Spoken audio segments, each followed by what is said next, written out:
আসসালামু আলাইকুম, সবাইকে স্বাগতম জানাচ্ছি আমাদের ম্যাথের আরেকটি নতুন ভিডিওতে। তো আজকে আমরা ত্রিভুজের আরেকটি নতুন টাইপ, যেমন বিষমবাহু ত্রিভুজ সংক্রান্ত পরিমিতিগুলো দেখব।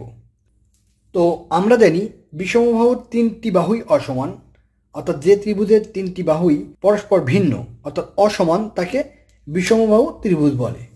তো এখন বিষমবাহু ত্রিভুজের দুটি জিনিস যদি আমরা খেয়াল রাখি তাহলে আমরা সব ধরনের অঙ্ক ইনশাল্লাহ পারবো। দেখেন, বিষমবাহুর অর্ধ পরিসীমা বের করতে হয়। এই অর্ধ পরিসীমা বের করার নিয়ম হচ্ছে তিনটি বাহুর যোগফল ডিভাইডেড বাই 2। অর্থাৎ আপনার যদি তিনটা বাহুর দৈর্ঘ্য দেওয়া থাকে সেই তিনটা বাহুর দৈর্ঘ্য যোগ করে 2 দিয়ে ভাগ করলে আমাদের অর্ধ পরিসীমা বের হয়। আর কেন ওই অর্ধ পরিসীমা দরকার হয়? কারণ বিষমবাহু ত্রিভুজের ক্ষেত্রফল √s into s minus a into s minus b into s minus c। তো এখন আমরা 24তম বিসিএস একটি প্রশ্ন যেটি এসেছিল এই বিষমবাহু ত্রিভুজ থেকে। দেখেন প্রশ্নটি, একটি ত্রিভুজের তিনটি বাহুর দৈর্ঘ্য 5, 6 এবং 7 মিটার দেওয়া আছে। নিকটতম বর্গমিটারে ত্রিভুজটির ক্ষেত্রফল কত হবে? সো আমরা প্রথমেই অর্ধ পরিসীমা বের করে নেব, তারপরে বিষমবাহু ত্রিভুজের ক্ষেত্রফল নির্ণয়ের যে সূত্রটি আছে সেটি ব্যবহার করলে আমাদের অঙ্কটি সমাধান হয়ে যাবে। সো আমাদের ত্রিভুজের অর্ধ পরিসীমা আমরা বের করব। প্রথমে ত্রিভুজের এস সমান সমান আমাদের সবগুলো যোগ দিতে হবে, অর্থাৎ 5, 6 এবং 7 ডিভাইডেড বাই 2 অর্থাৎ 18/2। এটা কাটাকাটি করলে 9 আসবে, অর্থাৎ 9 মিটার। এখন আমরা বিষমবাহু ত্রিভুজের যে সূত্রটি দেখেছিলাম সেটি হচ্ছে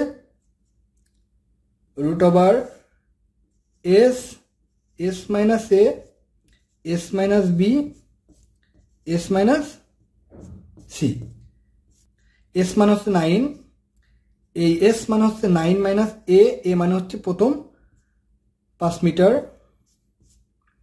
9 b মানে হচ্ছে সেকেন্ড বাহু, আর c মানে হচ্ছে থার্ড বাহু, অর্থাৎ 9 মাইনাস 7। দ্যাট মিনস এখানে আসবে, অঙ্কটি করলে এখানে আসবে 4,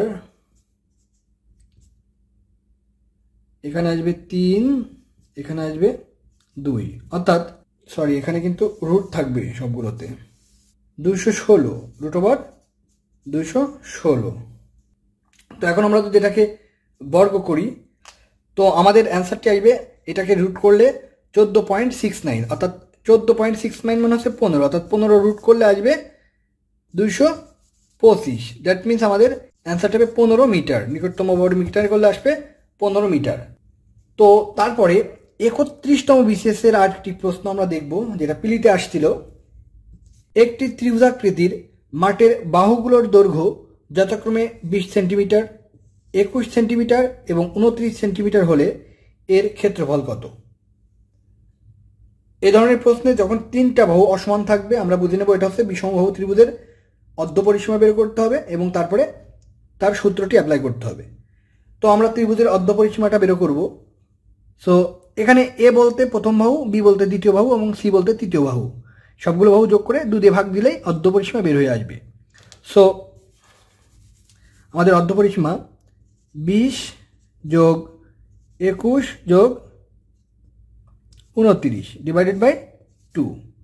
তো এই তিনটা যোগ করলে আসবে 70 আর 2, অর্থাৎ অর্ধ পরিসীমা আসবে 35। আমরা অর্ধ পরিসীমা যদি পেয়ে যাই তাহলে আমরা সূত্রটি অ্যাপ্লাই করব, অর্থাৎ এস মান হচ্ছে 35 মাইনাস প্রথম 20, 35 মাইনাস 21, 35 মাইনাস 29। তারপরে করলে আসবে 35, এখানে করলে আসবে হচ্ছে 15 ইন্টু এখানে আসবে 14, এখানে আসবে 6। তো বিসিএস পরীক্ষায় আপনি কিন্তু নর্মাল ক্যালকুলেটর ইউজ করতে পারবেন। সেখানে এটা যদি আপনারা গুণ করেন তাহলে অ্যান্সারটি আসবে 44,100। আর এটাকে যদি আপনারা রুট করেন তাহলে আসবে 210 মিটার। 210 মিটার। সো এই অঙ্কটির ক্ষেত্রফল আসবে 210 মিটার। তো সর্বশেষ আপনাদের জন্য একটি প্র্যাকটিস অঙ্ক 3 সেন্টিমিটার, 4.5 সেন্টিমিটার এবং 5.5 সেন্টিমিটার বাহু বিশিষ্ট কোনো ত্রিভুজের ক্ষেত্রফল কত এটা বের করতে হবে। তো এই অঙ্কটি আপনারা করে অবশ্যই কমেন্ট সেকশনে জানিয়ে দিতে ভুলবেন না। তো আবারও বলছি, বিষমবাহু ত্রিভুজের 3টি বাহুই অসমান। যখন 3টি বাহুই অসমান থাকবে তখন ত্রিভুজের অর্ধপরিসীমা বের করবেন। অর্ধপরিসীমার সূত্র হচ্ছে এস সমান সমান প্রথম বাহু, দ্বিতীয় বাহু এবং তৃতীয় বাহুর যোগফল ডিভাইডেড বাই 2। তারপর অর্ধপরিসীমা বের হয়ে গেলে ক্ষেত্রফল নির্ণয়ের সূত্র √S S minus A into S minus B into S minus C. এই সূত্রটি অ্যাপ্লাই করলেই এই ধরনের অঙ্ক আপনারা সহজে সমাধান করতে পারবেন। তো আজকে এই ছিল বিষমবাহু ত্রিভুজ সংক্রান্ত যাবতীয় আলোচনা। আশা করি এই ভিডিওটি আপনাদের ভালো লেগেছে। যদি ভালো লেগে থাকে তাহলে অবশ্যই আমাদের চ্যানেলটি সাবস্ক্রাইব করে আমাদের সাথে থাকবেন, আমাদেরকে উৎসাহিত করবেন, আমরা যেন আরও নতুন নতুন ভিডিও নিয়ে আপনাদের সামনে হাজির হতে পারি। সবাই ভালো থাকবেন। ধন্যবাদ। আসসালামু আলাইকুম।